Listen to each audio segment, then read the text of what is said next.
million Americans. You believe in ghosts? Ever since the dawn of mankind, people have reported encounters with things unknown, things that go bump in the night. In a moment, you will embark on such an encounter. You're going to see authentic videotape of a true haunting. I am a ghost, actually. And during the course of this program, you will meet some fascinating people who claim to have come face to face with ghosts. Whatever we're dealing with, it possessed the ability to kill. Are you okay, buddy? Oh my God. And I remember feeling these eyes looking at me. It was as if somebody was right behind me, just looking right at me. The balls of light seem to have a purpose and name. Oh my God, Barry! Oh my God! What happened to her? The baby. All we can tell you is what we've seen and experienced and recorded. I'm so scared. I don't even know why.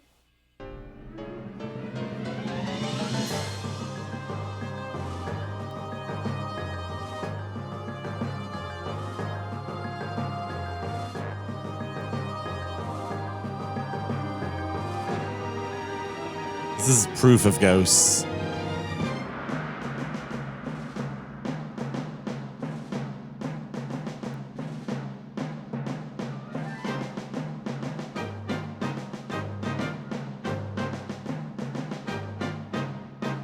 It's music. Whoa.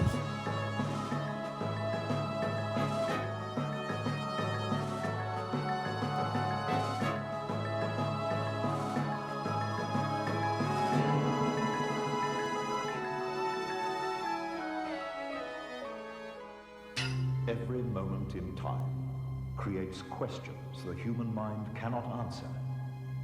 Out of reach, past all we can see, hear, and touch, beyond all we understand, lies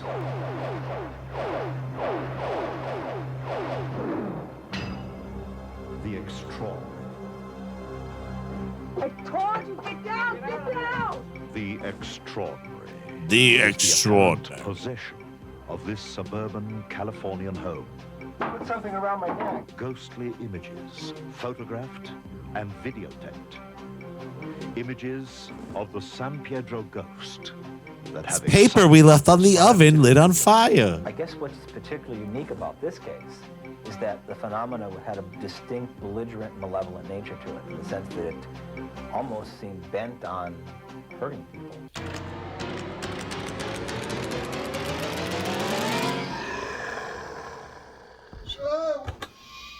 What's wrong? What happened? I told you, get down! Get down! Down. There was a momentary Barkin video. space in there where everything went black.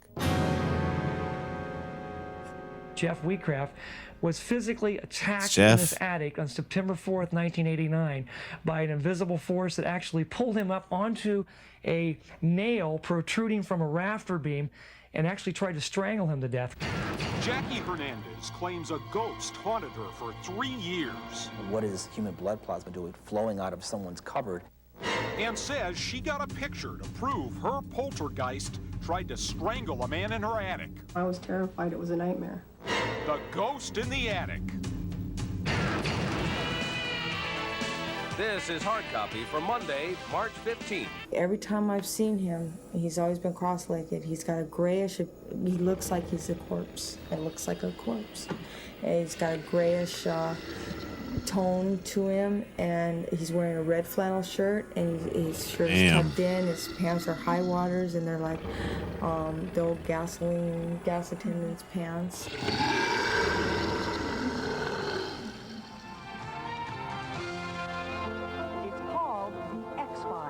It's called The Bizarre and X-Files. mysterious world of the paranormal. Now, American Journal goes in search of the real-life X-Files and uncovers heart-stopping tales of unexplained terrors. The TV would turn on. without Real life plugged in. X-Files. Something hits me from behind, and it was a Pepsi from the refrigerator.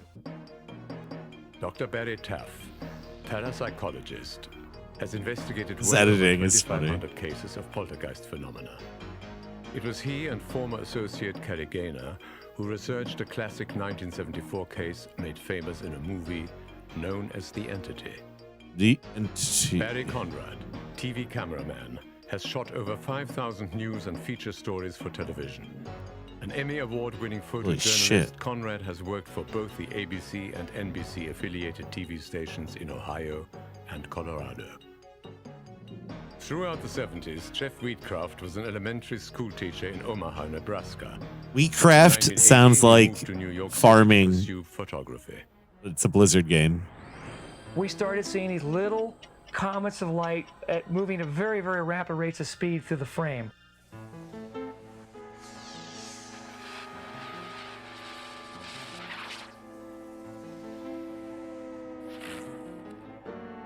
Later on during our investigation, we found many more of these lights, which led us to believe that this was some kind of unknown form of energy. The phenomena it's displaying, besides the psychokinetic manifestations of objects moving, it's displaying visual materializations in the sense of corpuscular masses of light. We recorded a sort of pea pod-looking light. It looked like an object with 3 little cotton balls in it, and it actually traveled throughout the frame, and it disappeared for a frame, actually blinked out for a frame, and one object actually entered her head.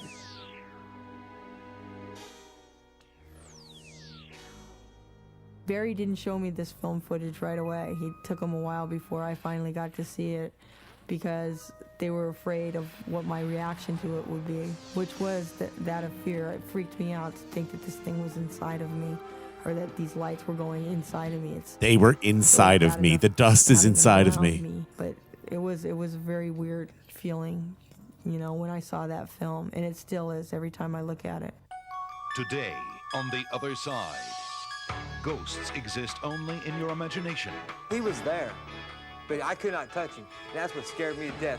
You know they He was cannot there. control you. The car was just like out of control. I couldn't get it to stop, and I hit a wall. You know they cannot harm. We're going to interview you while you're driving. And it's got me hanging, and it's pulling on my leg. Unfriendly ghosts today. What? Walls that run with blood. Midnight cries of terror. Hurry, please, I don't know how long I can stay here. It's all part of the Calamityville horror.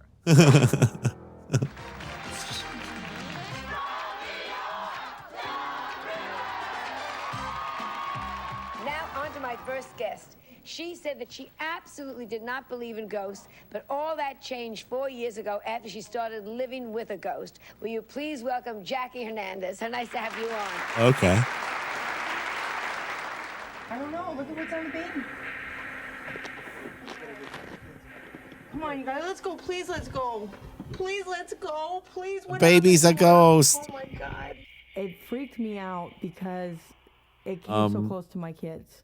And what is on that blanket? Almost as if it was saying to me, hey, I can do what I want to. Don't tell me not to mess with your kids, because if I want to, I will. What is that? What is that? What the fuck is it doing to my kids now? Let's get these guys out of here, Barry. I mean, You all right? I'm so scared, and I don't even know why. Do you feel something? Yes.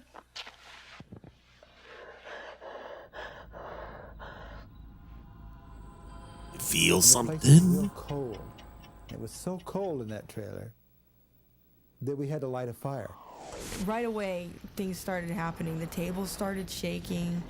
It started answering questions so fast that you had to write down the letters, and we didn't know what it was saying until after all the letters were written down and we could put together the words that the letters formed. This thing actually spelled perfectly, correctly, special words, everything was perfect.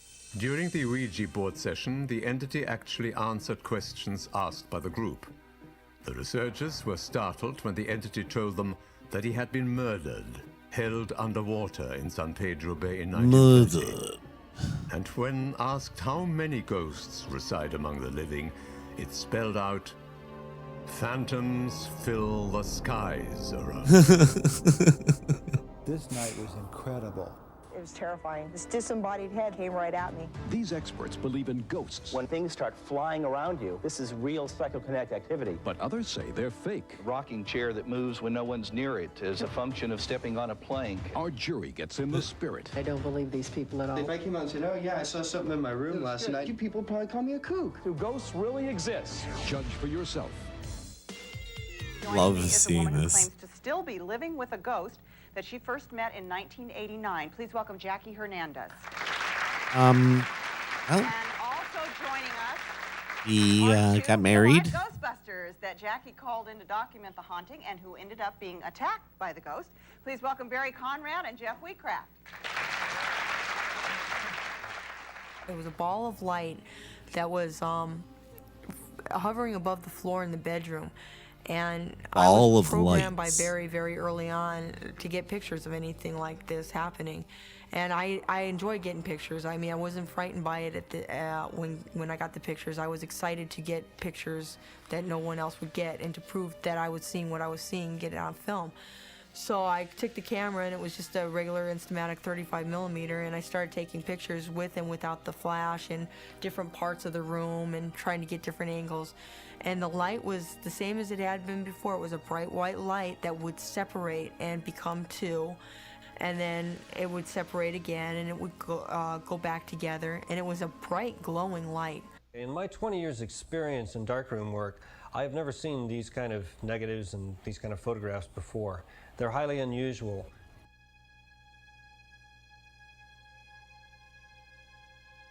When this case began in the summer of 1989, no one could have predicted its longevity. Poltergeist activity is usually short-lived. Although today, the phenomena has greatly diminished, Jackie Hernandez believes that whatever was following her has not completely gone away. Were spirits of the dead responsible for the haunting of Jackie Hernandez, or some other freak of nature? Strange colored mists, blood plasma, balls of light, and an attempted hanging. All part of this unknown encounter. Goodness gracious, great balls of fire. Grounds for believing that something beyond this world lurks out there, waiting for us to discover its darkest secrets. You think?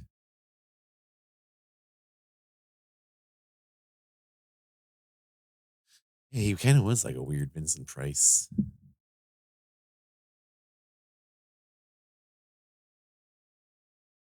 A little bit.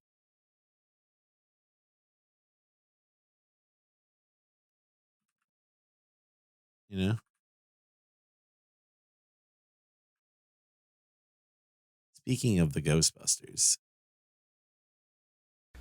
Once upon a time, there were 4 Ghostbusters who had a job to do, only they couldn't do it because one of them wouldn't go to sleep. The end.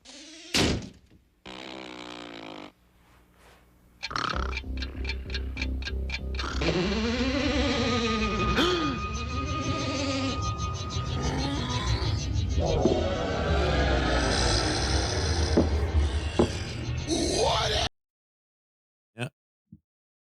This guy scared the shit out of me. This is what I thought the boogeyman really looked like when I was a kid. A rather large toddler. Freeze! Ghostbusters! It's all over, Boogie.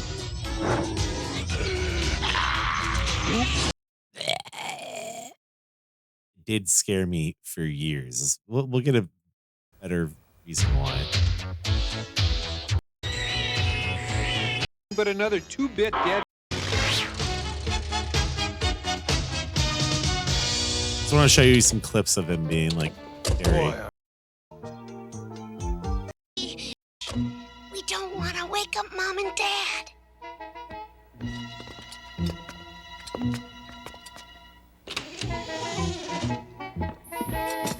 So this animation, Pretty scary, all right. what about it is holds up so well? I'm reading high paranormal activity in the closet. Except for his haircut. Fucking Elvis haircut. Okay, Egon, open the door. Oh. Like Like the music and stuff. Like spooky, man. But he was in there, honest. Well, doesn't look like he's there anymore. That was their Bill Murray, so that's Lorenzo Music and Garfield. Oh, so Lorenzo Music was the voice of what's his name in the cartoon. And Lorenzo Music was also the voice of Garfield. It's just funny because Bill Murray wanted to be the voice of Garfield in the movie instead of Lorenzo Music. Lorenzo Music was playing his character in the cartoon. Isn't that just kind of like a weird? Never heard of a window in a closet before. Egad.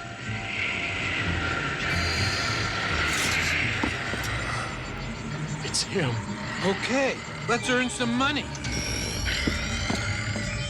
I remember you. Egon, move. And that voice, it's fucking Megatron in Starscream. I forget the voice actor. No, not again.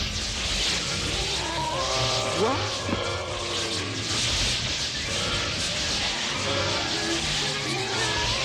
It's not a ghost. How are we going to get it in the trap? Good question. Why did you think of that before? Go full stream. Maybe we can force him back in the closet.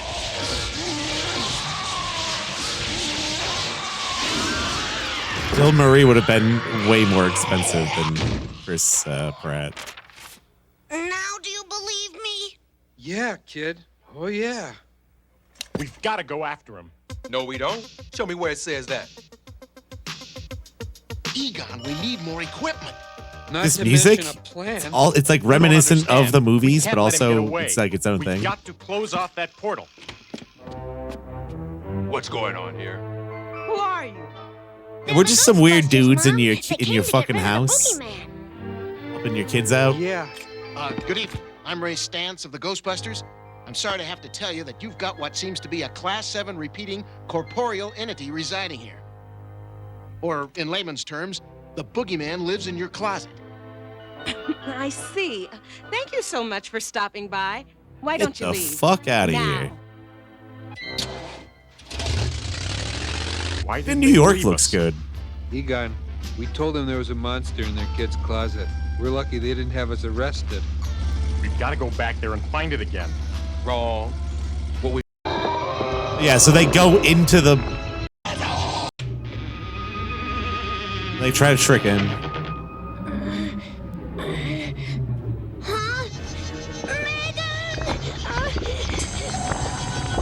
His fart sounds.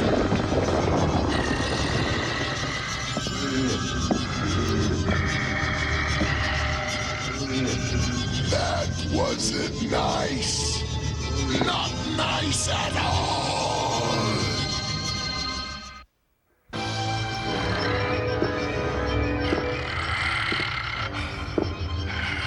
What is this design?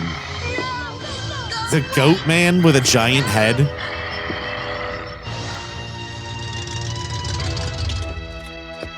Oh, no, you don't.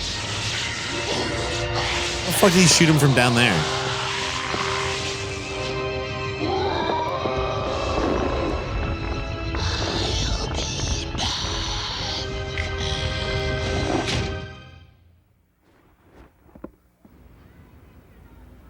Hi, Mr. Ghostbuster. remember, if you're Heard not that, like, afraid, few he seconds after can't that. hurt you. We'll remember. I think maybe I'll just hang around a while. A rather large toddler. Freeze! Ghostbusters! It's all over, Boogie.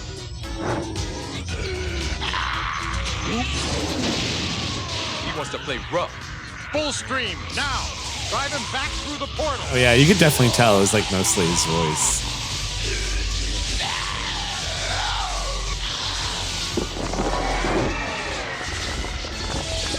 Peter, help me keep it open. We've got to go after him. Roger. See you on the other side. Wow. This is real Ghostbusters. But this is like the Boogeyman episode, which was bizarre. Your decorator. This is the part I kind of wanted to see too. Just like the way this place is sick. I mean, where are we? An MC Escher painting. This is the boogeyman's realm. A sort of in-between place that opens into children's rooms all over the world. It's basically Monsters Uses Inc. all these doors to move from closet to closet. Pretty sneaky. Okay, let's get real here. How do we find this guy? You were foolish to follow me. I don't think that's going to be a problem here.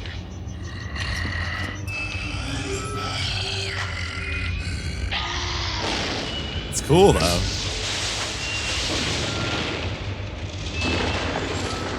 This design is so corny.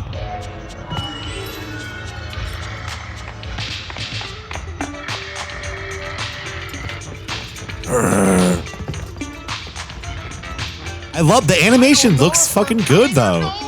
Them running. He's gone. Some bad frames, but it was like I love the way that Back looks. into the real world.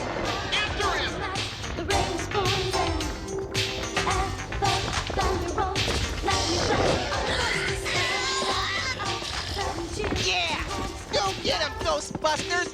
Bust the boogeyman! Yeah! Bust him. It's probably like a little bit of both. Nothing to worry about, folks. We'll handle it. You go back to sleep. I'm not an expert Knew though. we shouldn't have bought a house in Hollywood. There he goes! Blast him! Come on, shoot blast him!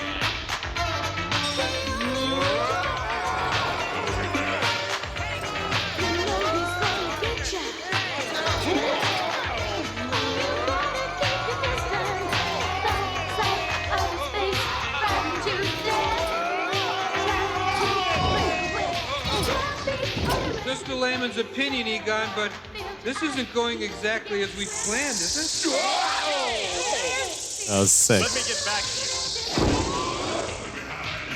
Where did that come from? This is the boogeyman's domain. He can use it against us. What happens if we blast this thing Basically with our Freddy particle Krueger. beams? No telling. The laws of physics are different here. It could be even worse than crossing the streams. This was made for kids, Thanks, keep in Ray. mind too. And For it's a like moment, I was worried. I feel like it's entertaining to anybody. We have no other choice. We have to go after him. Let's do it.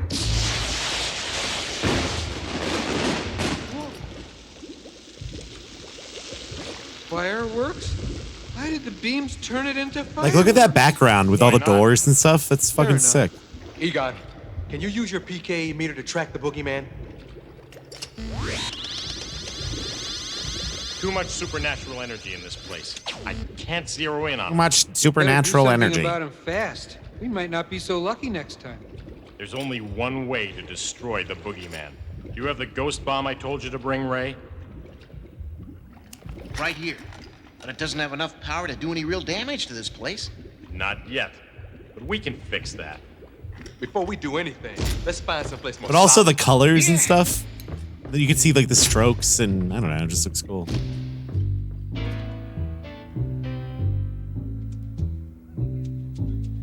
Let me get this straight. We're hooking our proton packs up to the bomb to Let me get provide this the straight. necessary power? Correct. The resulting hyperspatial implosion might just seal off the boogeyman's realm forever. Then let's set it. And let's get moving. If the boogeyman shows up while we're defenseless. Thanks, Winston. We get the picture. Okay, this is it. Set your packs on overload. Let's go. We have to hurry. Look, he's got like a 5 o'clock shadow too. He's got a butt chin. Run. I'll hold him off. Yeah? You and what Starfleet? Starfleet. No!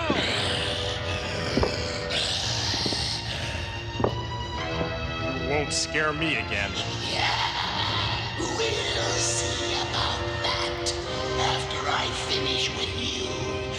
I'll deal with the Carter children. Look, Kenny! Now watch me put an end to your so-called heroes. We've got to help them! No,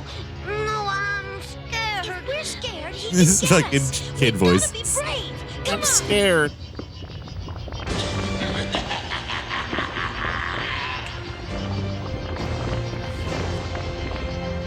It ends here and now, Boogeyman. No more scaring little boys and You shall girls. not pass. Not ever. Hey, Boogeyman! You don't scare me. Yeah, you look stupid. Your head's too big. And you've got bad breath. Megan, Kenny, get out of here.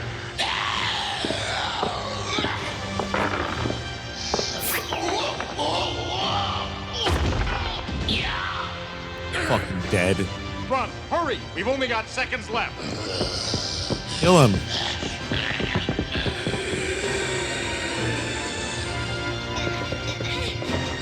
See that thigh? Damn.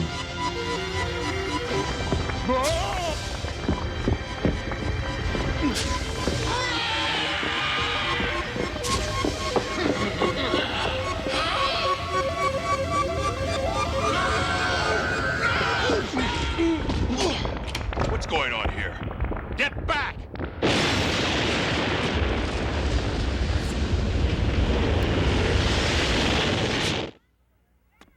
What was that? That, Mrs. Carter, was the boogeyman going bye-bye. The portal is sealed.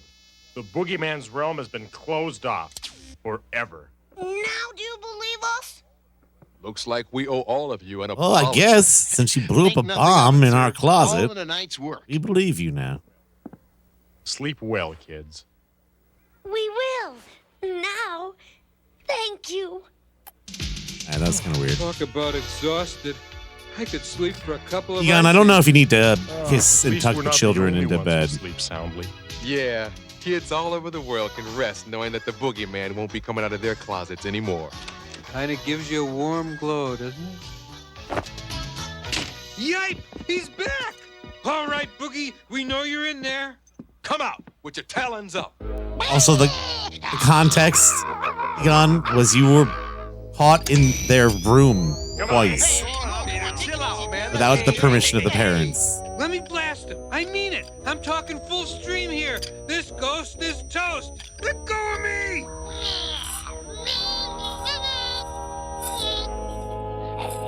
It's crazy because they actually killed Slimer in that new Ghostbusters movie. Like they fucking shot him in the head. He just like bleeds out, and then like they just don't never talk about him again. He's like a dead ghost now.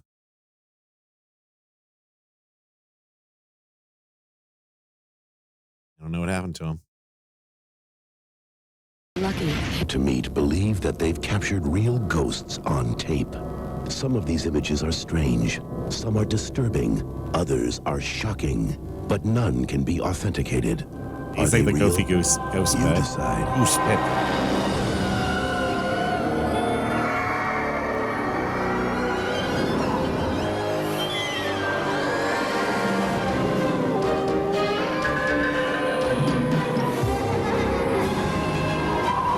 Basically, ghosts are fucking in your house.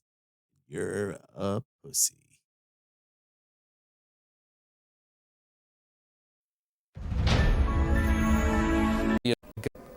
As a matter of fact, they tried to keep.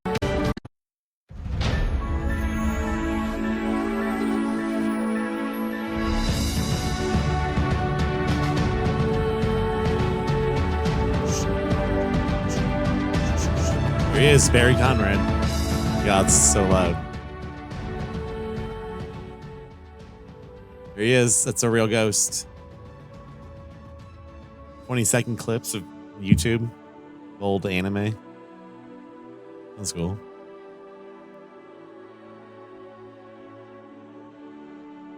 Did he go nuts? On some anime. What is this music?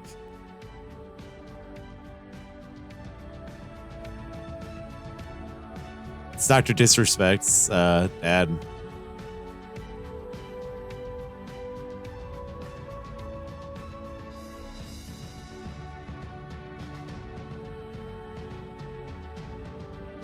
You can post them if you want. This is magazine. This is what years? This would be like 1999 or something like that. Ghosts, Project Superman, government mind control and genetic manipulation. Alien implants in the CIA. Daryl Sims. Nostradamus, the Antichrist. The NWO in World War III. It's like the same stuff that people just want to talk about all the time now.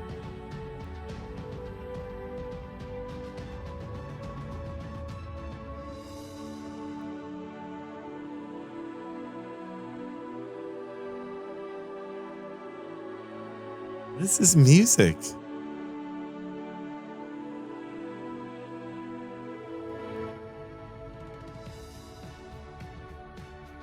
Barry Conrad.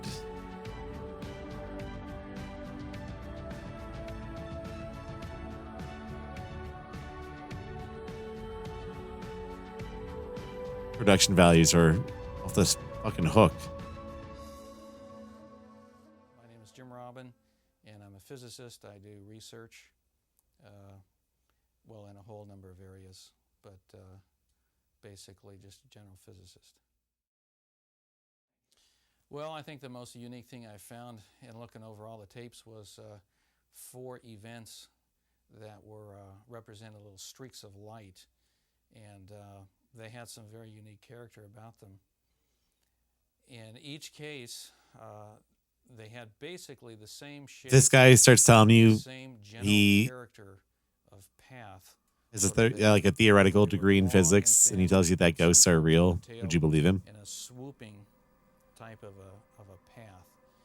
And when we took each of the 4 events and did a quick calculation of the speed, that in some events they were as high as about 30 miles an hour.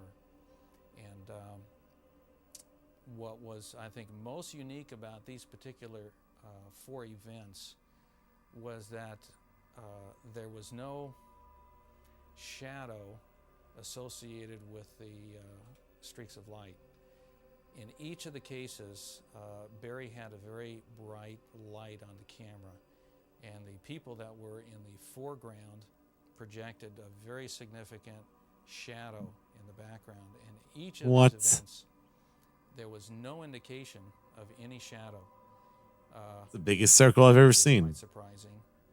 And the character of the lights looked like they had to be self-illuminating, at least to me. One of the events, the light started at one end of the screen or field of view and swooped all the way across the field of view to the other end.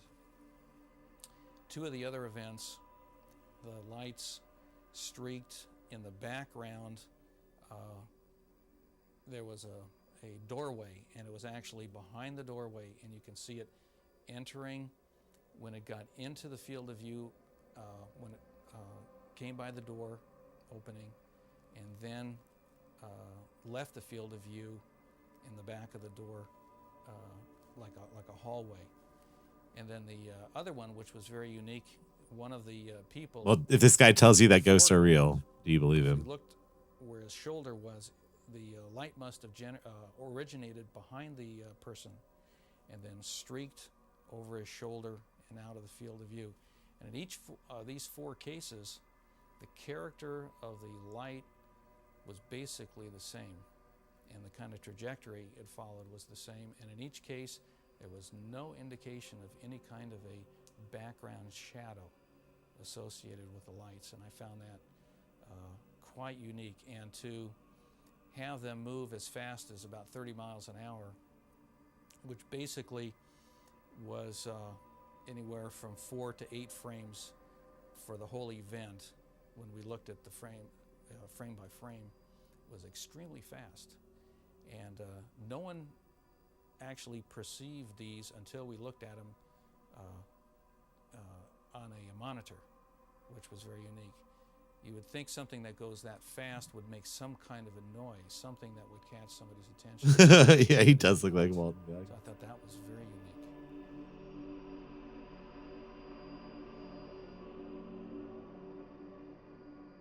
You see, well, what's unique and hard to I believe that these aliens could be theoretically everything shooting bubbles at us when we're not looking. Background. When we take these pictures, we catch the If bubbles. this light had any kind of, even if it was just a cloud that had some kind of opaque nature to it, it would have cast some level of shadow. That I think is very unique, and it's hard for me to kind of. Now this actual photo it doesn't cast a shadow, and the fact that it looks like it's self-illuminating as opposed to reflected light would indicate normally something that's like a plasma or something that's fluorescent, and usually you would hear something like that. In other words, a crackling sound, something.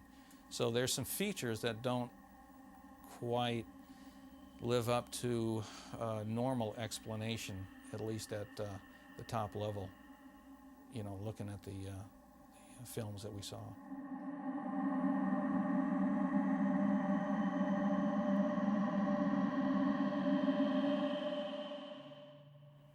It's definitely not insects, that's for sure. If it's a hoax, I can't quite think of how they would carry that out. Yeah, I don't know what it is. If it was some kind of a reflection in the light or in the optics, usually you end up with multiple images, and reflections have very unique character. These didn't show any of that character, and also in some frames, it was actually went from one end of the screen to the other. In others, it actually started being observable as soon as it came out of the doorway, and then went out of view when it went behind the doorway, as opposed to you know, just arbitrarily moving somewhere across the screen. So they're very unique, I think.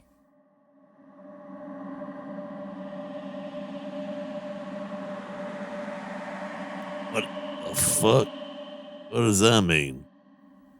One of the difficulties in the scientific community in terms of trying to understand these kinds of phenomena, and I'm not saying I know really what the origin of the lights are, but in trying to investigate these types of phenomena, many times you can't take the normal methods of scientific investigation that are very specific, you know, do laboratory experiments, measure various things. You just can't do that with some of these phenomena. And as a consequence, traditional... You just can't do that.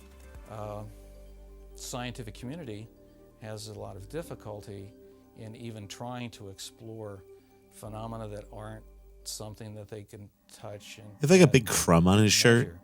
And these type of pin. things here, What's I this? think, are in that category. So the best you can do from the scientific standpoint, I think, is sort of in a qualitative nature, make judgment calls, and at least rule out what you think it can or cannot be, and that's about the best you can do.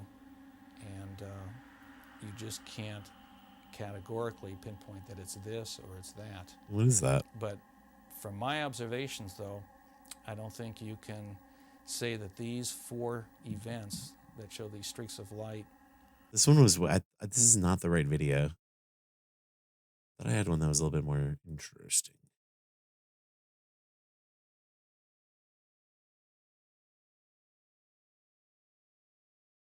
Apparently not.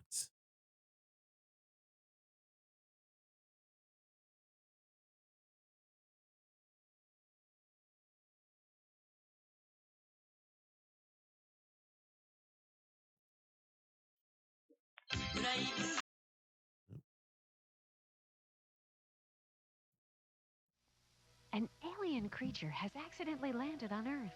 He's lost, frightened, and he needs a friend. Yo. Just like you. His name is Mac, and you can call him at 1-900-9094-MAC. Be his friend and share his adventures. And if you call Mac now, he'll send you his poster for free. Ask your parents before you call. $2 first minute, 45 cents each additional minute. Mac and Me, coming March 30th to your favorite video store. Call Mac now, 1-900-9094-MAC. I don't even want to watch the rest of that. Fucking hate that guy.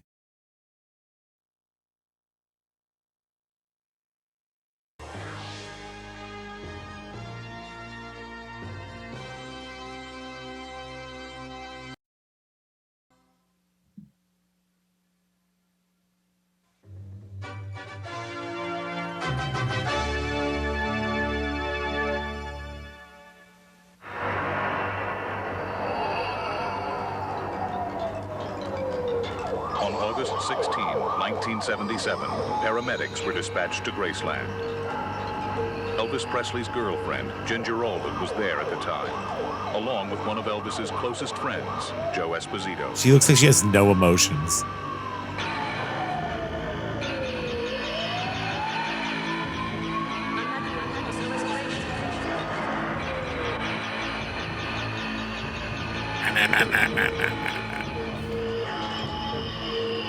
He's cool and clammy.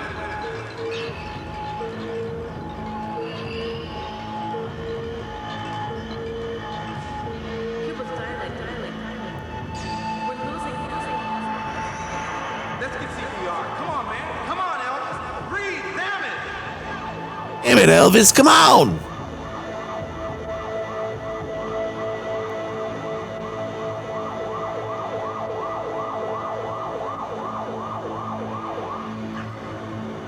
Damn it, Elvis, come on!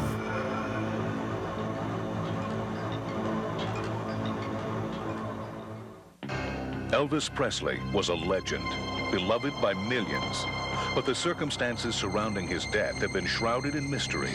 For the first time, dramatic new evidence that proves Sorry, is this that a Elvis Guck Presley receiver? was more than the king of rock and roll. Much more. What secret business was Elvis Presley conducting with two different American presidents? Why was Elvis Presley's middle name misspelled on his own grave? Who was this man photographed at Elvis's house 4 months after Elvis allegedly passed away? I started traveling. Who was this mysterious phone caller, captured in a conversation recorded in 1981? Why is Elvis Presley's name found on over 1,400 pages of FBI documents?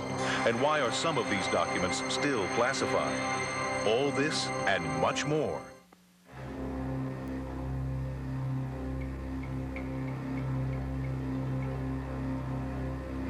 Rock Solid Productions.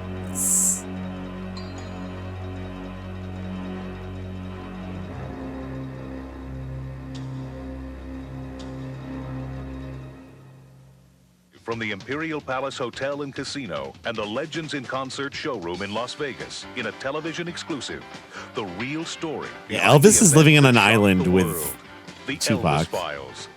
Maria Columbus is the president of the oldest Elvis fan club. 30, 40 minutes later, Vernon Presley called us. Monty Nicholson is an investigator for the Los Angeles Sheriff's Department. The body may very well not have been Elvis Presley. Gail Brewer Giorgio is the best-selling author of Is Elvis Alive? And the Elvis Files. The only place it's misspelled is at the plaque at Graceland, the final resting place. Paul Wiest is an internationally renowned handwriting expert. And handwriting notations were made on them, and Elvis Presley's own handwriting. I know a few things about handwriting. I know that big Elvis, he never wrote on there. Foreign consultant. But Elvis Presley was a federal agent. There's no doubt about that. All these men and women share one thing. They believe that Elvis Presley may still be alive. They will tell you why. They all have bought Elvis Presley's our host hair. On the Elvis Files, Bill Bixby.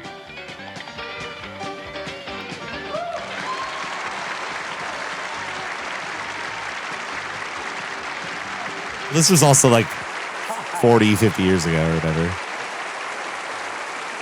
Thank you. Thank you very much, ladies and gentlemen. Hello and welcome to the Elvis Files.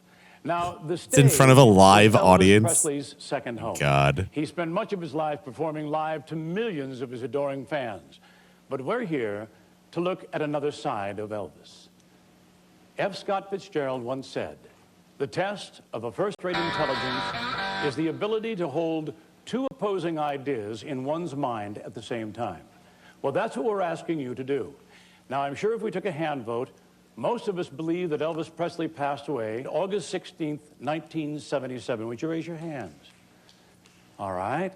Now, may we see hands for those who think Shit, we're that getting an ad. Elvis may be alive. My God, this is an hour long. I guess I'll just let it play. Take a short break. Scaredy cat. Yeah.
Here at Rockwell Automation's world headquarters, research has been proceeding to develop a line of automation products that establishes new standards for quality, technological leadership, and operating excellence.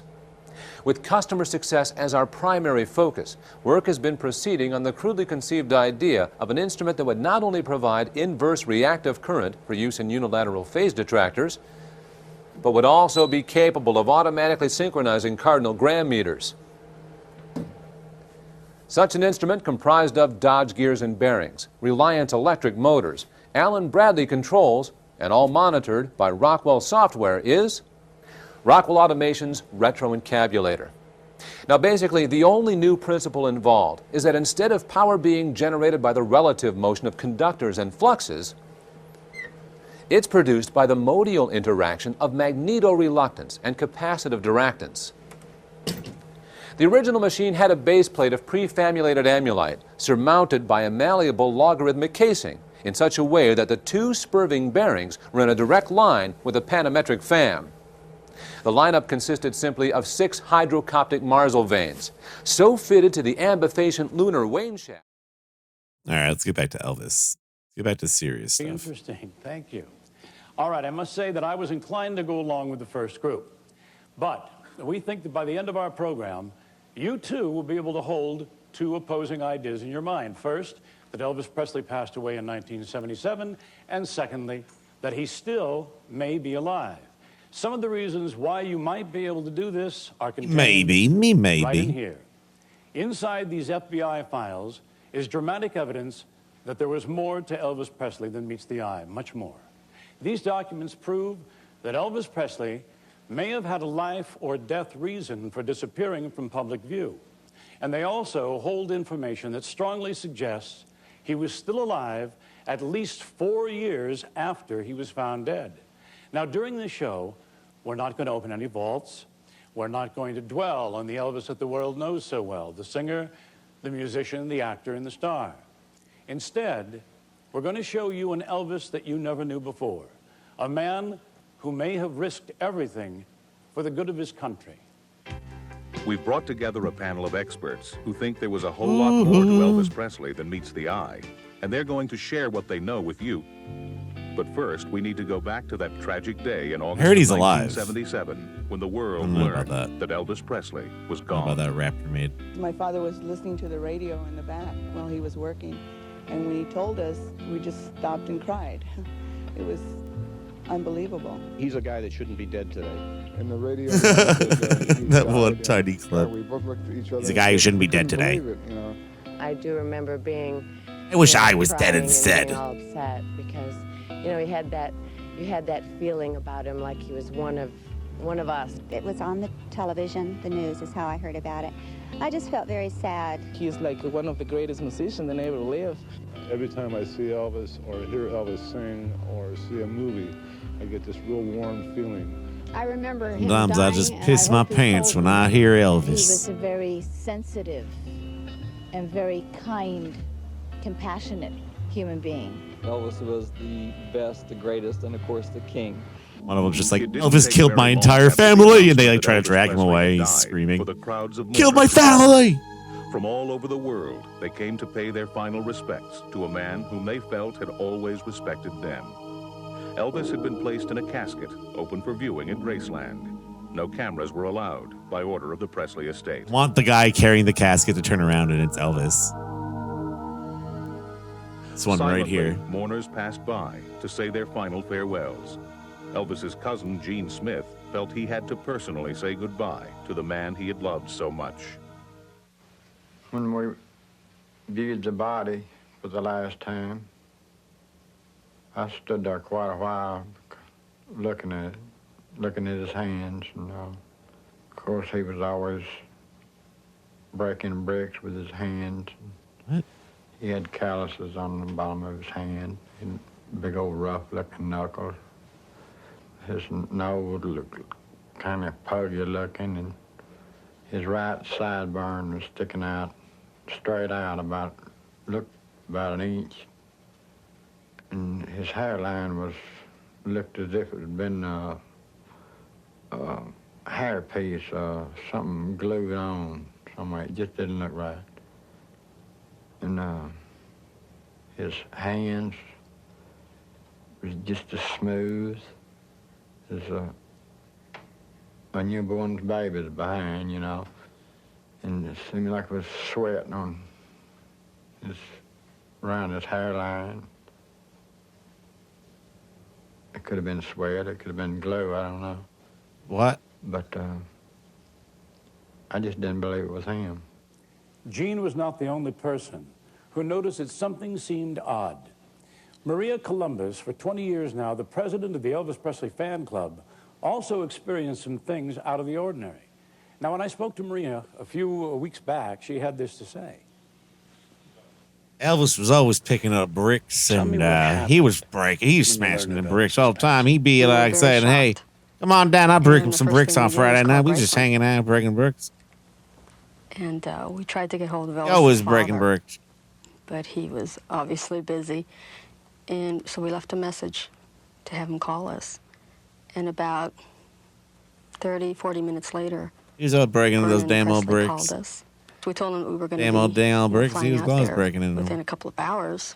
And Vernon asked us not to come. But he told us that it was going to be Tell you what, Elvis gave me a brick one too time. emotional at that Broke time. that brick right in half. He gave it back one time. He gave it right Too back. busy. He wouldn't be able to really see us. And he said it would be better if we went the week after. Why do you think that Vernon asked you to wait a week before you came there? We thought that perhaps he felt we would have noticed things, little details that weren't right, and we would have questioned them.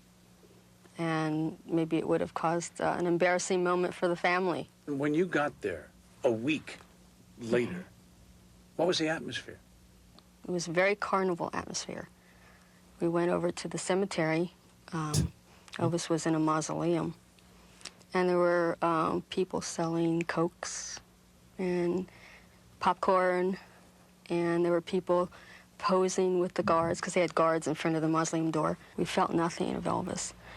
And that was carried over a few months later when we got a hold of the inventory of Elvis's estate. Mm-hmm. It's about 84 pages long. And it felt wrong. There were so many things missing that should have been on there. I mean, personal items that you were aware of? Right. Elvis's diaries were not listed, his journals. Elvis's ivory butt plug collection was missing. He was listed as having I don't know what 6 happened or to 7 that. pieces of jewelry, and I'm was sure meticulous Elvis had more about jewelry than that. Oh, yeah. The collection. No photographs of his mother listed. None of his daughter. None of his He had quite a number of Transformers. photographs of his mother, if I remember correctly. Right. None of his Legos But if were it there. wasn't Elvis Presley in the coffin, then who was it? Someone who might have that answer is Gail Brewer Giorgio. Gail is the author of the best-selling books, The Elvis Files and Is Elvis Alive? Now, here's what she had to say when we spoke last week. Let me ask you Also, a question with regard she to your wrote, book, "I The saw Elvis Elvis Files. yesterday." It's significant to you that the name Aaron, was misspelled. Why is that so significant? Elvis was born an identical twin. His twin brother, Jesse Garon, died at Oh birth. my With great God. thought and deliberation, Elvis's parents named him Elvis, A-R-O-N, so that whenever Elvis saw the name of Jesse Garon, he'd always know that Aaron was a part of Garon. So emphatic were his parents We're in to have deep here. A-R-O-N spelled with a single A. I can see And when the things doctor that mistakenly they never filled out the knew first we would birth find out. certificate with 2 A's. This was on January 10th, 1935. They insisted a new one be written, which was dated January 12th, 1935. This new one with the single A spelling. From the time Elvis was able to sign his name, it was Elvis, A-R-O-N. Elvis himself told many people he spelled his middle name with a single A. Biographers and researchers attest to this spelling. Even the Tennessee Historical Commission reports it's A-R-O-N, not A-A-R-O-N. All legal documents show it as A-R-O-N. Yet on Elvis's grave, I demand a it's recount. misspelled. It reads Elvis, A-A-R-O-N Presley. Why? As you know, Elvis Why? was steeped heavily in numerology, that by adding another A to his name, he changed the vibrations of his letters, and he would have been a higher spiritual number. He would have gone up to a 9. Ladies and gentlemen, Gail Brewer Giorgio. Change the vibrations of his letters. All right, I must ask, Gail, isn't it possible that in the haste of putting Elvis to rest, some innocent mistakes were made? Well, I think the key word, Bill, is haste. Why the haste in having such a grand funeral? Why the misspelling of a name on a grave? Why the moving of the grave?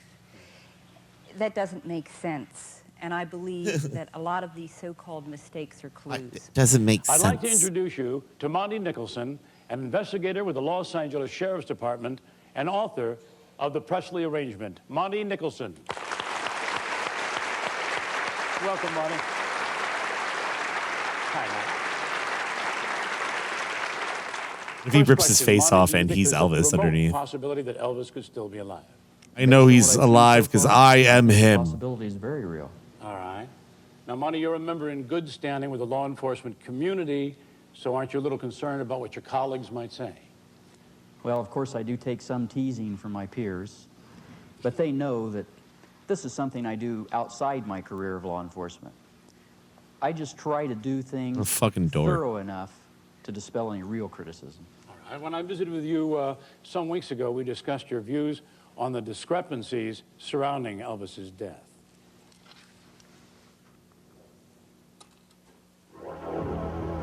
The story released to the public said Elvis died in his bathroom and was discovered by his girlfriend, Ginger Alden. Supposedly, the authorities were notified and resuscitation attempts were continued until Elvis's body was removed. Contrary to what one would expect, a house in disarray and emotional upheaval, speculation has it that not only were the bedroom and bathroom cleaned up, but Ginger Alden, prior to the arrival of the authorities, took the time to get dressed and gain her composure. If Elvis died in the morning, how is it possible that he could be getting on a helicopter later that day without being observed? Well, Bill, I'm not sure that he wasn't observed. Why are you not sure of that? In 1977, Monty was contacted by a man who claimed he worked for Elvis. He also claimed to have taken 2 photos of Elvis boarding a helicopter with government agents. I took a After the picture of time his Elvis's alleged dick death. the day after he Upon was seeing the dead. photos, It's Monty impossible. became intrigued by the possibility that Elvis may have faked his death. I've got He dick contacted the pics for man with the days to photos. prove it. At first, he denied having them. Then he changed his mind, adding, "It will cost you to see them again." Monty arranged a meeting with him and went to the address he gave, only to find a vacant house. That man has since disappeared. Inspired by this incident, Monty decided to write The Presley Arrangement, which tells the story of how Elvis may have faked his own death. The Presley Arrangement was published and placed in a major bookstore chain. Strangely enough, soon after the book started to sell, it also started to disappear. Monty continued to research and write about the mystery concerning the death of Elvis. He was contacted by Gail Brewer Giorgio. During his first conversation, he learned that Gail's book, Orion, had also disappeared from the bookstore shelves. Gail and Monty exchanged information for several months. They concluded that their books may have been suppressed by the same people. You're too online, okay? You've lost context. I don't mean to be callous when I say this, but isn't it possible that the book just didn't sell? Of course, and it's always possible any book wouldn't sell. I called my publicist. He was just like, nope. And I asked Actually, him about not this possible. problem. I said, you know, I have friends that are going into the bookstores and asking for my book, and they're being told that they can't even order it. Yet you tell me it's still in the catalog of books in print. He said in 35 years in the publishing business, he'd never heard of such a thing. Bizarre. There were other discrepancies surrounding Elvis's death. First, in March of 1977, before Elvis died, 2 life insurance policies were cashed in. Elvis told me he couldn't die. The account was emptied out shortly before Elvis Presley died. The seen amount, him. close to $1 million. And perhaps most odd, some claim that the signature on Elvis's death certificate matches Elvis's own handwriting. We asked handwriting analyst Paul Wiest to look at these signatures, and here were his thoughts. I was asked by Gail Giorgio to examine some handwriting of Elvis Presley. She supplied me with a copy of a letter written to President Nixon in 1970 and the death certificate or medical examiner's report at the time of his reported death. I examined these 2 documents and compared them by measuring the slant of the handwriting, the spacing between the letters, spacing between the words, the size of the letters, and the individual letter formations. I also made transparent photocopies where I could lay one photocopy, a transparent copy on top of another one for close comparison. I examined these under transmitted light with a light table. The result of my examination was that I found that the slant matched on both documents, that the size of the letters was the same, the spacing between the letters was the same, and many of the individual letter forms were the same. My conclusions after this exhaustive examination was, in my professional opinion as a document examiner, that the same person who wrote the letter to President Nixon also wrote the Elvis Presley death certificate or medical examiner's report of Elvis Presley's death. So far, we have addressed the possibility that Elvis might not have passed away when everyone thought he did. Now let's assume for a moment that that's true and that he is alive. Let's assume for a moment that someone Elvis is dead. somewhere would have encountered him. Gail, why don't you tell us how you became involved in this case? Well, I, like the rest of the world, heard the news that Elvis Presley died at the age of 42, and I was shocked. When I heard that Elvis Presley had died, I was amazed. It seemed that almost overnight a very mortal man was deified. My curiosity led me to write the novel Orion, a fictitious story about a singer who was a prisoner of his fame, a man who ended up hoaxing his own death. The book was sold to a major publisher, a sizable advance was received, as well as a promise of extensive promotion. After the book was released, I began receiving calls that the books were rapidly It wasn't Nixon, it was the disappearing people who under very controlled strange Nixon. circumstances. More than one store reported that men in business suits came in and purchased the books in quantities, and that once they were gone, the stock was never replenished, which is a very strange business practice. My repeated calls to the publisher were ignored, my questions unanswered. Meanwhile, as I was investigating the mysterious disappearance of my book, the media and many of the fans The media stole my books. Several fans brought to my attention the fact that Elvis's middle name was misspelled on his grave at Graceland. This and other discrepancies led me to write Is Elvis Alive? I was then contacted by Monty Nicholson, a veteran investigator with the Los Angeles Sheriff's Department, who had written a book called The Presley Arrangement, which focuses on Elvis faking his death. Monty and I compared notes and found that despite never having heard of each other, our information was almost identical. Do you think that this has something to do with why there's so many like television Elvis shows, impersonators? like phone calls, leads, Does it like all lots feed of into new this information. to the like Now, myth? how many, please, in our audience have been to Graceland? May we see some hands? Ooh, quite a number of you. All right.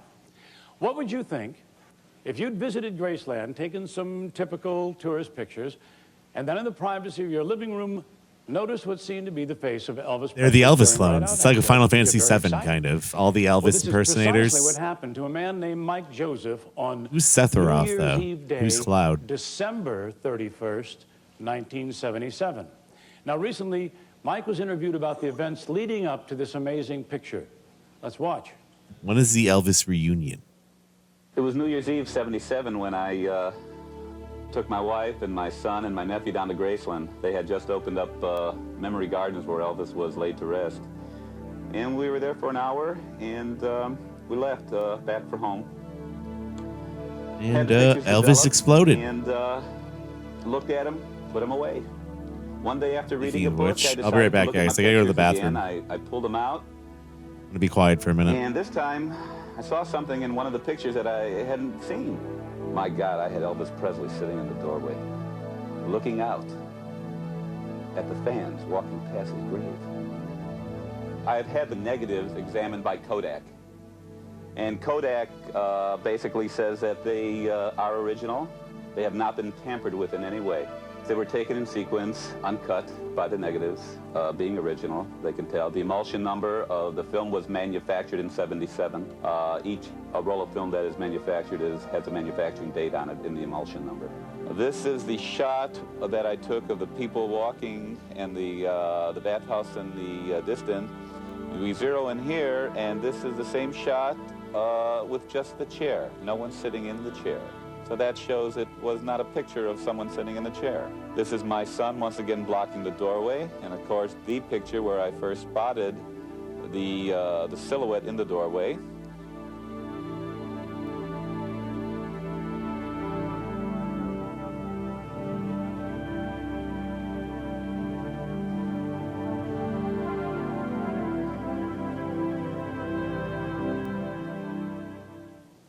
All right.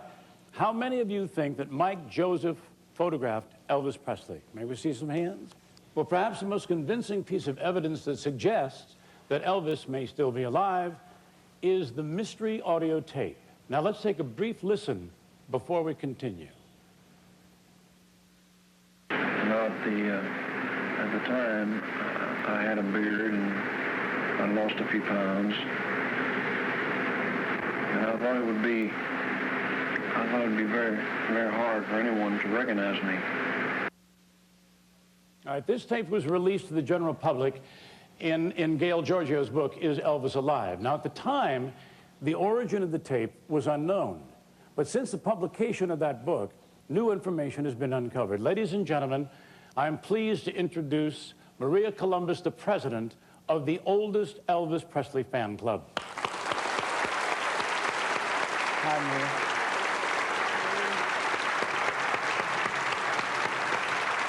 Okay.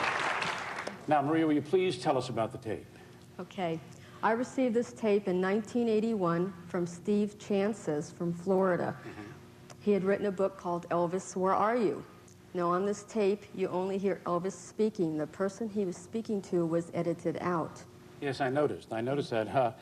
Well, part of it was edited out. Why would anyone edit out one of the parts of the conversation? That sounds sort of suspicious to me. Yes, it's suspicious to me, too. The only thing I could think of is that the person did not want to be recognized. But I believe it is Elvis speaking. Curiouser and curiouser. All right, we brought in an audio analyst to find out if the voice on the tape is, in fact, that of Elvis Presley. Have 2 years of sobering Army life changed your mind about rock and roll? Sobering Army life. No, it hasn't. It hasn't changed my mind because I was in tanks for a long time, you see. And they rock and roll quite a bit. I started traveling all over the world. And it's been enjoyable, but it's been a constant battle of growing beards and this and that to keep from being recognized. Who was recorded during that 1981 phone conversation? Was it Elvis Presley? One way we can find out is to utilize some tools from law enforcement to electronically contrast and compare the voice of the real Elvis Presley and the voice on the tape. L.H. Williams works with a major police department in Texas and is an expert on audio voice prints. And here is his report.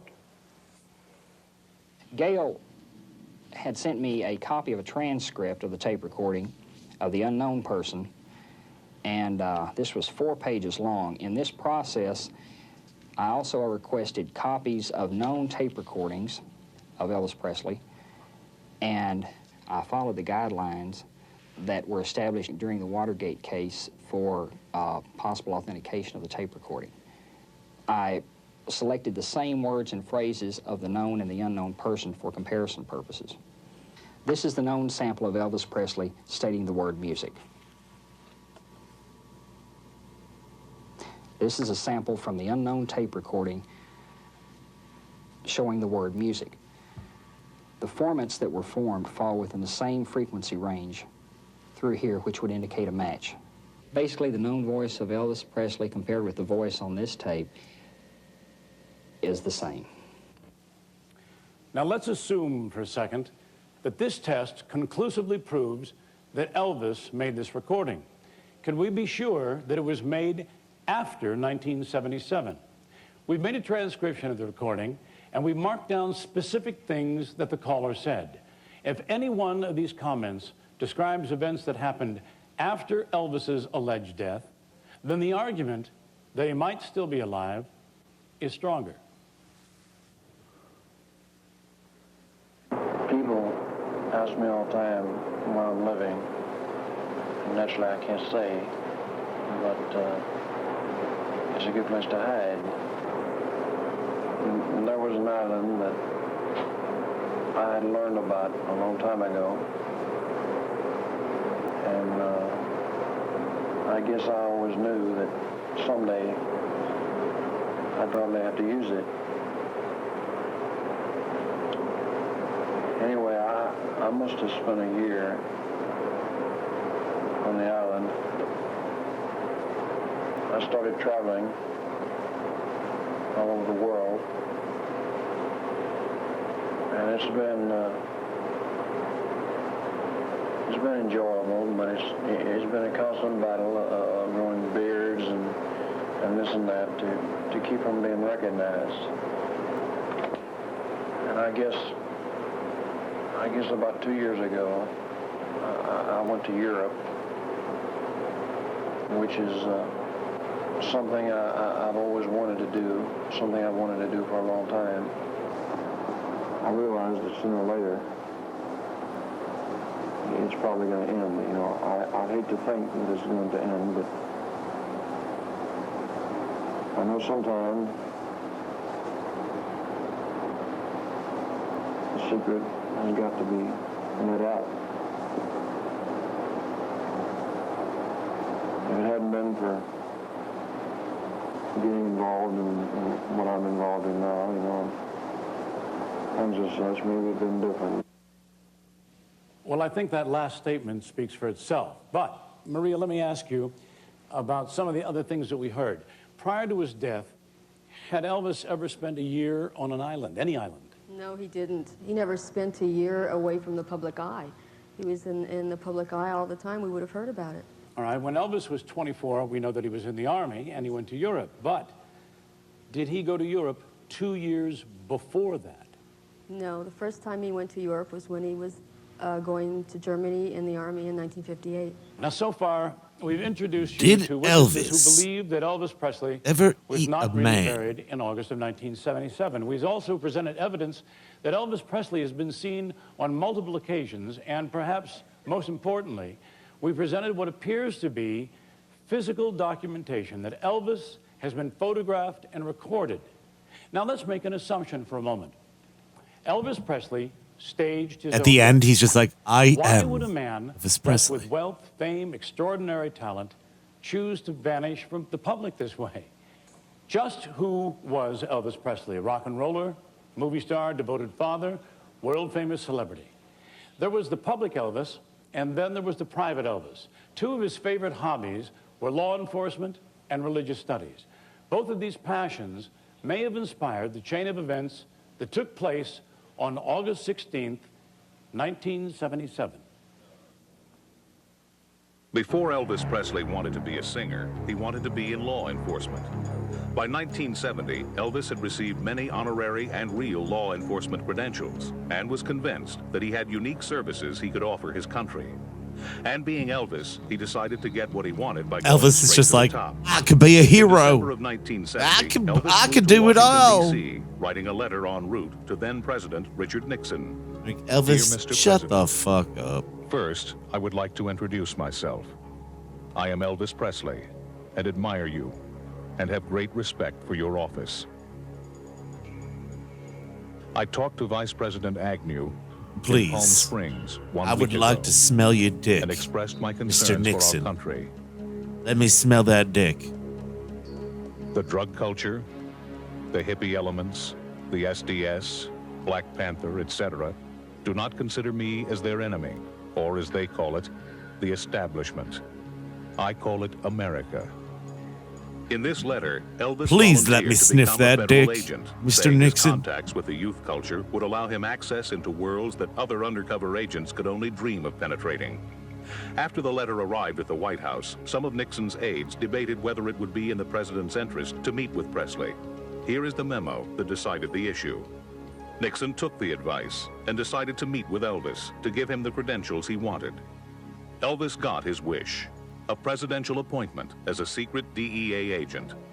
Some feel that Elvis was just playing make-believe, but it has been verified that Elvis allowed an undercover agent to infiltrate his road crew from 1974 to 1976. What was that secret agent investigating? Nobody will say for sure. At this same time, Elvis had become immersed in writings dealing with human spirituality and religion. Perhaps the most widely known entertainer in the world, Elvis was able to keep both of these sides of his personality a secret to the general public. His spiritual side he kept secret because he wanted to. His undercover life he kept secret because he had to. And this brings us to the FBI files. According to the records, there are more than 1,400 pages of files on Elvis Presley. The first stems from a citizen complaint in 1956 reporting Elvis's bad attitude. The last report was made in 1983 and describes Can we the get sale details of a on car that? that allegedly once belonged to Elvis. But by far the Yeah, I mean, longest hating and most hippies is kind of like a significant document covers the years masculinity 1976 thing. to At 1982. least back then it was more. Containing Not as over much now. 1,000 pages, it concerns a criminal Kind investigation. of tied more in and together a man now, but named Frederick Peter yeah. What's up, Glitchy Witchy? In How order to make you doing? sense of these documents, You for the raid? we've Hope you're well. invited one more distinguished guest Watching to a join us. thing about His Elvis name living on is an Luc island. Dion. He's from Quebec, and Luc formerly worked for the Quebec government, but for the last year, he's dedicated much of his spare time to uncovering the working of Operation Fountain Pen. Now, trying to condense 1,400 pages of FBI files is a daunting task, but Luc has managed to prepare a short-form version for us. Welcome, Luc.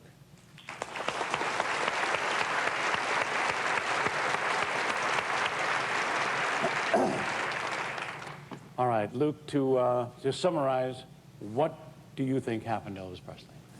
Well, I think that Elvis got involved in a very dangerous FBI undercover operation, and in order to protect himself, a member from his family has to arrange his disappearance.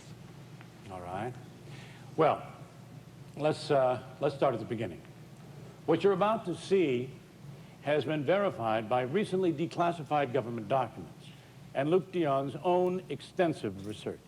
What?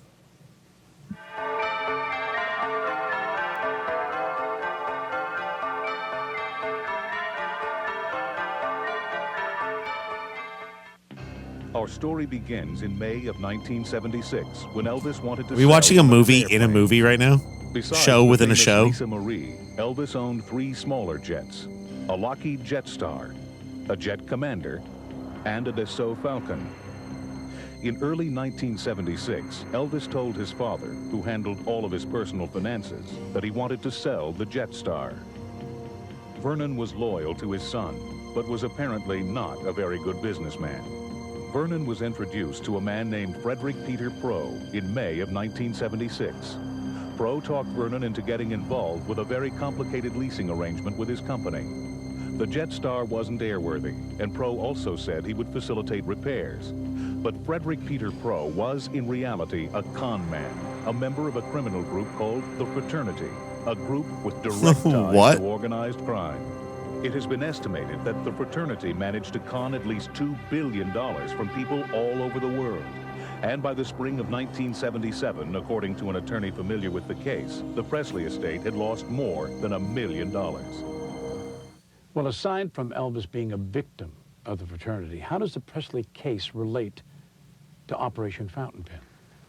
At the time that Presley was defrauded by those con men, the Federal Bureau of Investigation were involved in a highly confidential undercover operation called Operation Fountain Pen regarding the illegal activities of a group of con men called the Fraternity that comprised approximately 30 to 40 of the world's top con men. What's the importance of the Presley case in Operation Fountain Pen? Well, the Presley case was the catalyst case for the FBI to stop temporarily the illegal activity of at least 2 members of the fraternity. What do you mean temporarily? Well, as I mentioned earlier, the fraternity was an organization What is this that accent? comprised Like 30 Tommy to 40 Wiseau? of the world's top con men. Now, the Presley case involved only 2 members of the fraternity. Now, this organization was still going around, you know, everywhere around the world, defrauding people after the Presley case was done. But temporarily, they succeeded in stopping the fraternity. The following is a chronology of the documented evidence that bear that some believe have resulted in the staged disappearance of Elvis Presley. On March 4th, 1977, Elvis took his last leisure trip with his friends. According to several people, Elvis behaved unusually, almost as if he was saying goodbye. June 29th, 1977, Almost, if he knew. Elvis gave his last concert in Indianapolis. July 26th, Could be. the FBI It signaled could that be. the investigation into Frederick Peter Jake Pro Gyllenhaal's, finally like, had enough evidence to go dad to or the grand something. jury. Early August, Elvis desperately tried to reach President Carter to discuss some urgent personal business.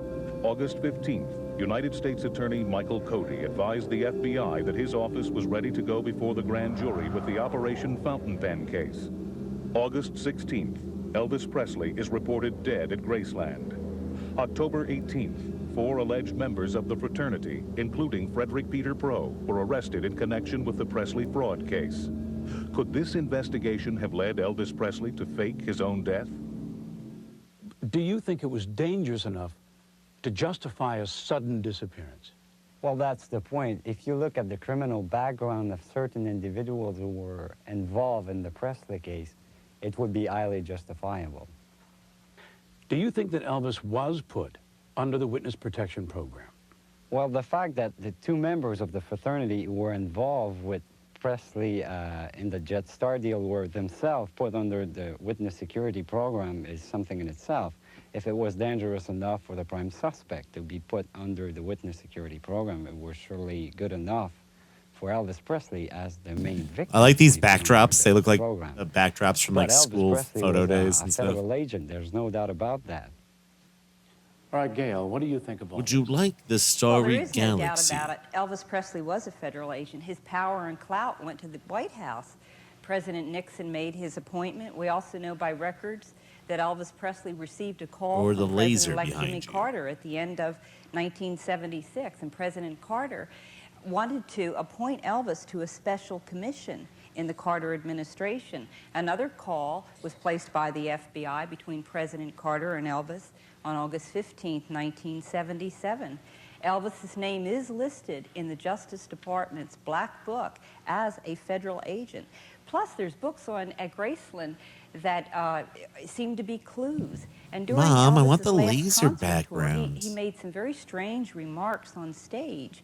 It They would sound still like he have was that. saying goodbye. I wonder He'd in say school. things like, I Do they have am, school photo and day I still? Like was. with And he also said all to the digital now. audience, I he wonder. said, I may not look good tonight, but I will look good in my coffin. Thought about that in a long time.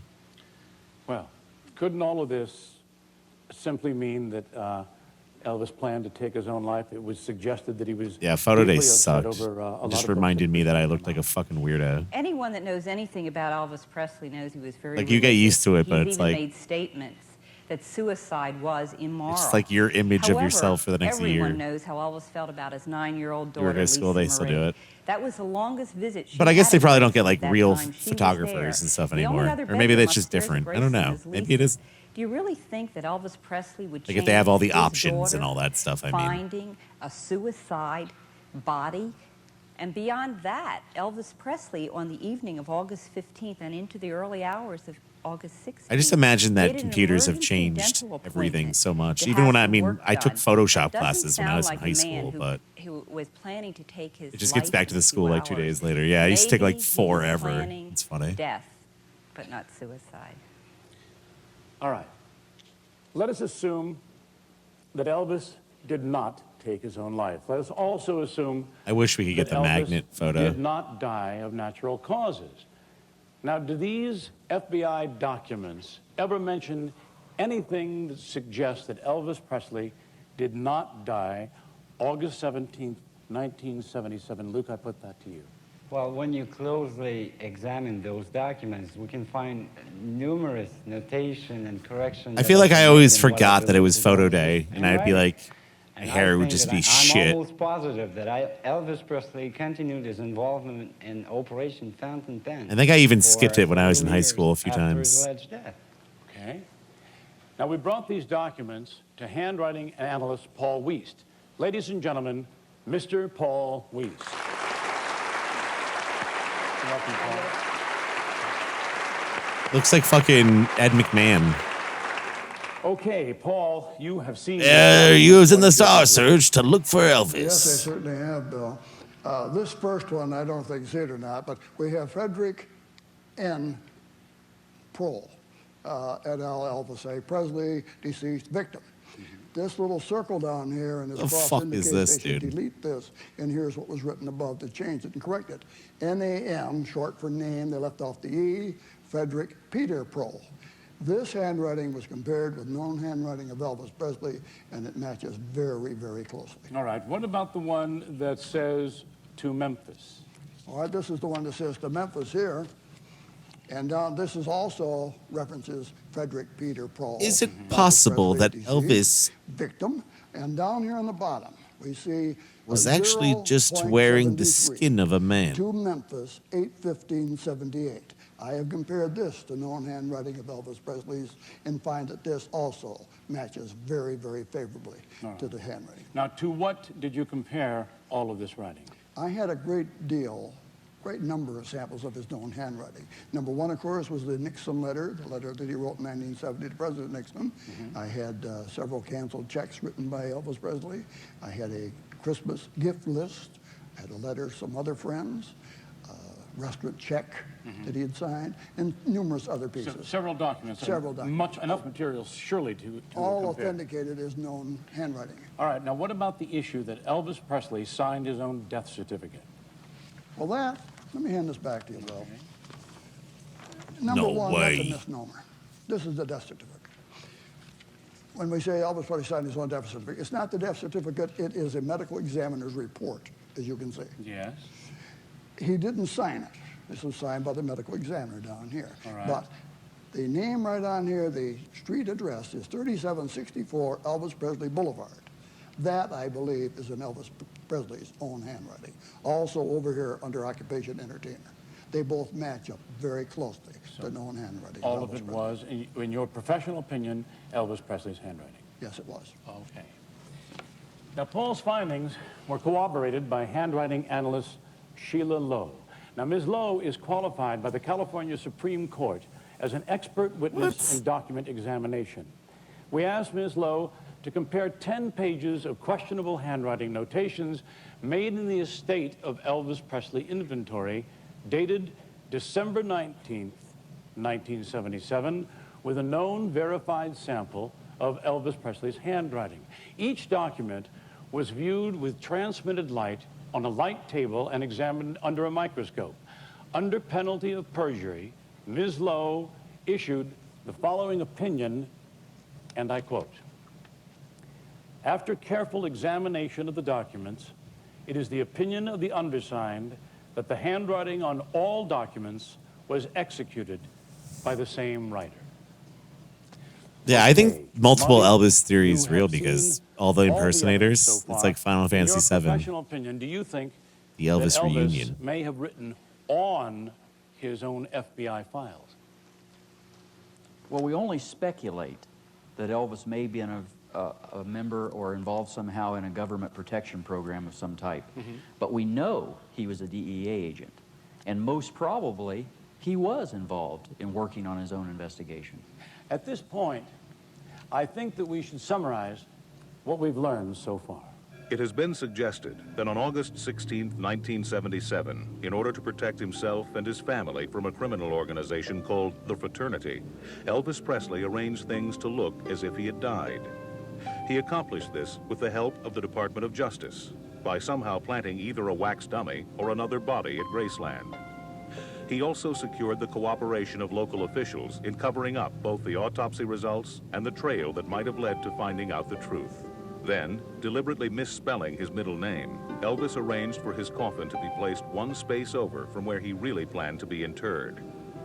Elvis was relocated by the Witness Protection Program to a secret location and has maintained a low profile ever since.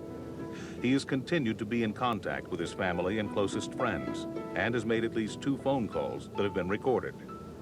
He has been seen and photographed several times. Yeah, there was like and has made at least 1 trip to Europe. a family of Elvises. According It's like to the people who Highlanders. believe this theory, he may soon return to his public. How many of you now think there's a chance that Elvis Presley might Then he still be signed alive? his own Would you raise your death hands, please? That's an amazing percentage change. Now, I've been asked many times, Bill, isn't this show exploiting Elvis's death?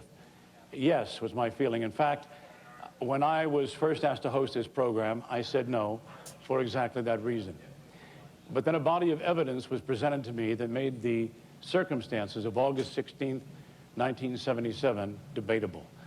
The more I considered what was in front of me, the more I felt that this was an opportunity to present to the world information which had never been brought to light. Now, the next question asked of me, if you're his friend and he is alive, aren't you jeopardizing that same life? Well, anybody interested in using the information presented in this program, information which has been available for at least 4 years, would have done so a long time ago. So if Elvis is alive, he's obviously well protected. Now, certain evidence seen here even suggests that Elvis himself may be reaching out. Has an entire Everything army. we said of this program, hopefully, He calls is that himself we have Big left his Boss. life with dignity. And I thank And he you. lives in the ocean. What? Imagine buying a ticket to this, like sitting through this.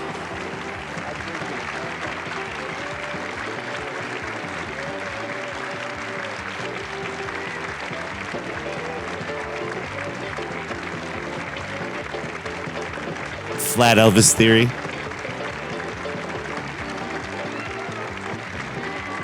I believe it. I believe it.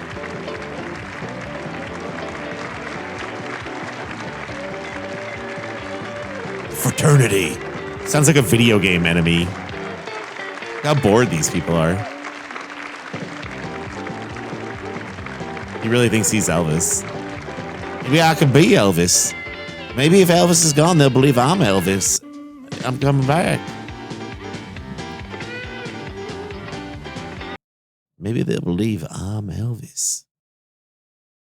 I'm coming back.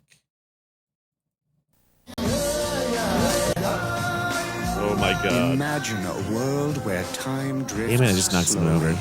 A world where music carries you away.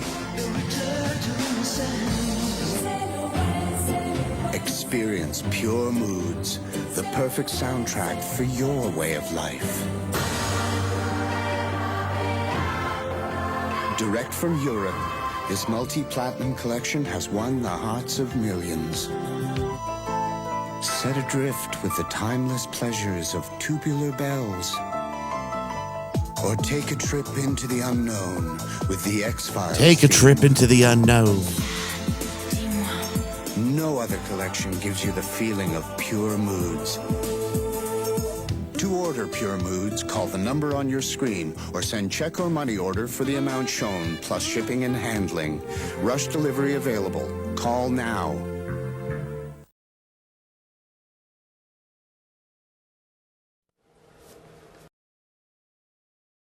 The night holds terror too horrible to be seen. From out of the shadows, something's coming. Do you think you're really safe all alone in your nice warm house? Well, look outside. It's at your door, and it's coming to take you away on a journey into terror. Call now, $1.50 for the first minute, 35 cents each additional minute. Call Hot Hints for the best Nintendo strategies. Oh, I give up. Don't give up. Call 1-900-HOT-HINTS and supercharge your game. Cool. I can select all my favorite games. There's hundreds of action-packed hints full of secret passwords on all the latest Nintendo games. Hot Hints is fast, fun, and it's $1.65 a minute. Now I have the power. Ask your parents before calling. Hot Hints is fast, fun, and it's $1.65 a minute. The foam zombies are very, very dead. But they're not in their graves. And they're not walking the night. They're in the phone lines and they've got your number! Want theirs? Dial 1-900-490-DEAD. Randomly selected callers get to talk to me live, in the flesh. When you reach me, you'll wish you never called. Only $2 a call. 976 Evil. See the terror in your local movie theater. Now hear the horror on your telephone. Dial this number for your horoscope. Eerie stories of horror and fright. Supernatural thrillers of evil in the night. The future was never so terrifying. Dial now. We dare you. $2 the first minute, 45 cents each additional minute. Children, get your parents' permission before you dial. These complicated times drive me batty. So I call 976-WAKE, the 24-hour wake-up service for only $2. After all, my life is at stake. With 976-WAKE, life is never a pain in the neck. Remember, 976-WAKE. It could save your life tomorrow. Got to go? Call now. For nationwide wake-up service, call 1-900-976-WAKE.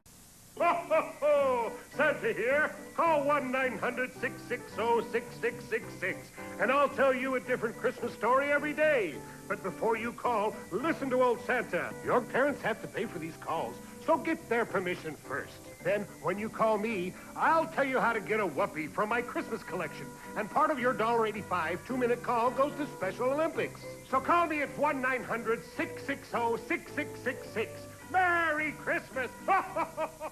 Hi, I'm a Boglin. Me and my buddies want to be your friend, right, guys? Right. Call us at 1-900-909-5464 and hear how we can protect you from ferocious beasts. And help you teach your grade your math test. Yeah, new story every day. One call gets you a 3D Boglin hologram like this. 4 calls get you a set of 6. Trade them with your buddies. And part of your $2.35 two-minute call goes to Special Olympics. So get your parents' permission and call us at 1-900-909-5464. Don't get the phone.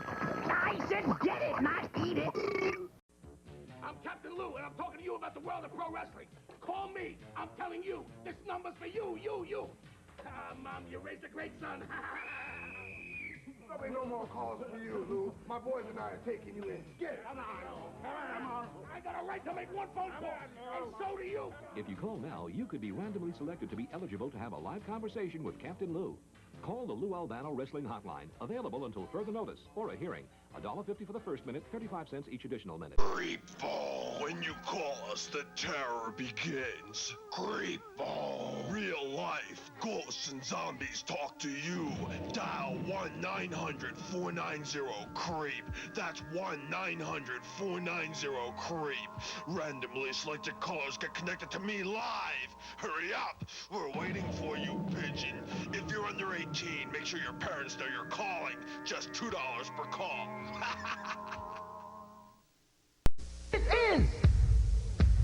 This is Dial an Insult. This is Dial an Insult. Call 1-900-2-INSULT. Dial an Insult. Are you having a bad day? It's about to get worse. There's a guy called Sultan who's waiting to crash. When you dial out, he's going to cut Sit down, gonna let you know that you're nothing but a clown. You'll get insults. $1 per minute, $2 fast minute. Kids get permission. 1-900-2-INSULT. Call now and you'll never be the same again. You are cordially invited to an open house where horror is your host. Dial now, and the creatures of the night will guide you on a tour through dark corridors of terror and fright. Dial this number for shocking tales of fear and gruesome stories of blood and gore. Something terrible is waiting on the other end of the line. $2.50 per call. Children, get your parents' permission before you dial. It's the freak phone, and here's the party freak. Friday freaker, dancing new sensation, grabbing the nation, doing the freak. Call now, 1-900-490-FREAK. Join the party, the fast and easy way to hear what's scamming from New York to L.A. Call now, 1-900-490-FREAK. What's happening, what's jamming, party till you drop. Dial and hear the action, what's hot and what's not. Call now, 1-900-490-FREAK. $2 a call. The Freak Phone. And now you can call the phone freaks on the Freak Phone for freaky, frightening fun. Call us now at 1-900-490-FREAK, and you'll get full tilt, madcap, wacky, warp madness. Give us a call, 1-900-490-FREAK. A dazzling, diabolical, hideous dimension of torrid, twisted terror. Join the party. Selected callers get to talk to one of the phone freaks live. Call us now, 1-900-490-FREAK. Just $2 a call.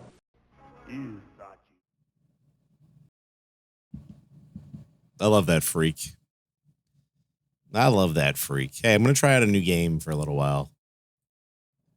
I'm going to try out this Tarkov clone. So, I hate to change it up abruptly, but I kind of want to just try this out. It's called Arena Breakout. Everyone's been fucking messing around with it.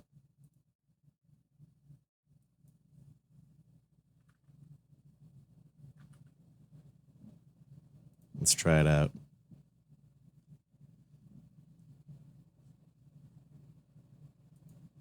This is the one that they say is like ripping off Tarkov. A lot of my friends